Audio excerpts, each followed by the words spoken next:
ลูกคุมมุมเพราะเอาจับกลุ่มซุ้มเสียนกินหอยเราเผาละยินมาจากหน่อยเราต้องยาละยินมาจากหน่อยที่ซอยละก้อยค่อยทายอนมานี่คือร้านสันดีที่มีอยู่ทั่วท้องทุ่งนามีมืออ่อนมายินสุรามีมืออ่อนมายินสุราเอามากินมาคอยปอกเราจากหน่อยดองยาสันดีที่สอนเป็นเสียนโอ้หอยส่วนเสียนก้อยยกให้จานใส่ที่หอยยกให้เชียงไรส่วนหอยผัดไปต้องเป็นทิศสีหอยต้มจูแจ่วส้มต้องเป็นทิศสมหาคนเทียบบ่มีหัวหอยต้องเป็นเชียงดีหลายเชียนก็มีเมนูต่างกันเอาลิ้นลงไปเอาลิ้นลงไปหมู่เชียนทั้งหลายจงพากันมวนเมาแล้วบ่ต้องก่อกวนเข้าพากันมวนให้สนุกสุขสันต์เราต้องยาสาวน้อยตกเตียงเราต้องยาสาวน้อยตกเตียงอย่าได้ลำยังแบ่งให้เท่ากันเราไปดีเอามาประชันยกตอกตำกันม้วนมันไปเลยยกตอกตำกันม้วนมันไปเลยใครบอกเคยกินหอยลองมากินละมากินเมืองแน่ลองมากินละมากินเมืองแน่ที่หอยก้อยหอยผักแห้มาแม่อย่าหยุดเสยมากินเลยนี่หอยน้อย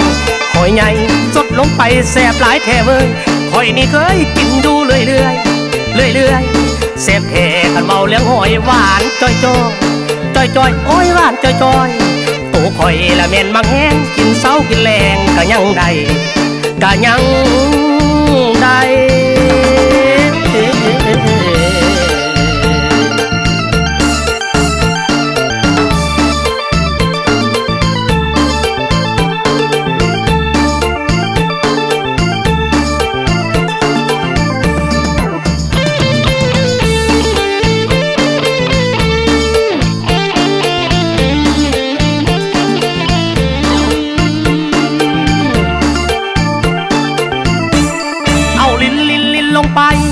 เอาลิ้นลงไปหมู่เชียนทั้งหลายจงพากันมวนเมาแล้วบ่ต้องก่อกวนเข้าพากันมวนให้สนุกสุขสันต์เราต้องยาสาวน้อยตกเตียงเราต้องยาสาวน้อยตกเตียงอย่าได้ลำยังแบ่งให้เท่ากันเราไปดีเอามาประชันยกตอกตำกันม้วนมันไปเลยยกตอกตำกันม้วนมันไปเลยใครบอกเคยกินหอยลองมากินละมากินเมืองแน่ลองมากินละมากินเมืองแน่ที่หอยก้อยหอยผักแห้มาแม่อย่าหยุดเสยมากินเลยนี่หอยน้อยหอยใหญ่สดลงไปแสบหลายแท้เว้ยหอยนี่เคยกินดูเรื่อยแสบแท้กันเมาเลี้ยงหอยหวานจ้อ